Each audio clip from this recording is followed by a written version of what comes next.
So it's kind of the same thing with Michigan State every year, isn't it? Keep them out of transition, rebound. Right. Yeah. This team's the same. They, I really like their versatility. When they have Hauser, Malik Hall, the guards all could, play the point position. So they literally have 3 guys that can, score with Hogard, and Akins. Akins is a matchup right there. His athleticism and his ability to get going. I think just trying to get that consistency. Same with Malik Hall, just because they were injured and they've come back, and obviously Akins has been back, longer. But I think that takes a little bit of time, with those guys. But Hogard is a really tough cover. He had his way in the Big Ten tournament with us. He was getting deep on penetration. He's a really, really good player. And so for us, it's going to be important, to keep the ball out of the paint and stay with those 3 guards. Sissoko is a guy that is really, Sissoko is a guy that's really improved. I think you've seen a couple games where offensively, he's more in the flow of things. He's just better. He's improved around the basket. Then he's a tough defender. He's going to get physical with guys.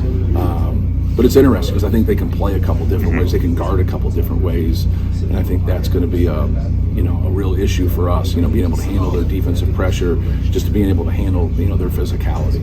If they go with like a Hall or Hauser at the 5, can they do that? And if so, what's kind of the challenge there? Yeah, they've done that in the past against us. I think it's just a little bit of a. Anytime anybody goes smaller, not necessarily them. For us, we have to make some adjustments defensively to help our cause, especially if we're bigger and Zach's in there, which is going to happen 80% of the time.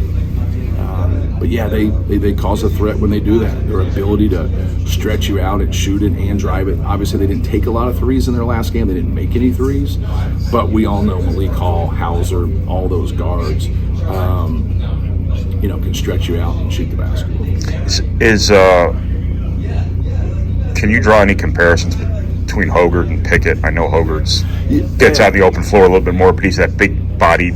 Yeah, they're both quality players. They're a little different. I would say, Pickett's a guy that is going to find people just like Hogard is. Hogard can just bounce off of you and spin off of you and get in that paint and get deep, where, Pickett's more, just kind of waiting to see what the defense is getting as he's backing you down. Not to say Hogard doesn't back you down some, because he does, but Hogard's more faced up driving, and he's more backing down. But yeah, a lot of similarities, both really good players, both with really good size. I think that's what gets you, is Hogard's got such a good, build to him. So when he gets deep, now he can make those little, turnaround kind of in-between hooks.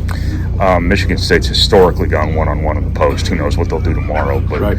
Do they have the personnel to do that this year, you think? I don't know. Yeah. We obviously, when people are like that, we prepare for everything. Yeah. We do a lot of drill work where we're preparing for everything, and so I think it's going to be key for us to be able to play no matter what they do and not turn the ball over, be able to handle their physicality. And it'll be interesting how the game's called. Like, if that's for us. Like, we have to be able to, even when they foul and they don't call it, we got to be able to take care of the ball. The way you've shot the ball the last couple of games, do you figure maybe teams start to prepare for you a little bit different than you weren't shooting it so well? Well, I would think the teams that know what they're doing would understand that people that struggle from 3 can still make them. Like, we just played Nebraska, and Vandermeal, was 1 for 16 since our previous game from 3, and just told him, like, hey, he can make threes. He's made threes in the past. He shot a good percentage at SMU as last year. He was shooting a good percentage going into our first game, but now he's in a little bit of a rut. But he's a good shooter. And then, obviously he makes 2 threes. It just always works that way. So, how they look at people, coaches understand kind of 2 things. There's your raw numbers when you're dealing with it, and then people aren't going to have great numbers sometimes when they have inconsistent minutes.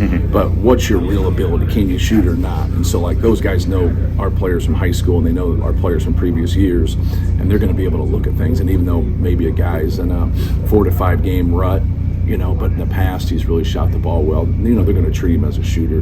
But when it comes down to when they got to make a decision, sometimes, a lot of times they make that decision with, okay, we'll overload a side, or we'll put 2 to 3 people on Zachary, and then we'd rather do that if they get put into that bind. I think you see that with everybody. You know, if they have to choose and they get put in some tough positions and he gets it deep, it looks like, you know, they're going to throw the kitchen sink at him and then just, you know, do their best and contest shots. With a Monday afternoon tip, what's kind of the itinerary once you get there today? Yeah, well, we treat the earlier games, we treat the day before like our shooting around like the day of.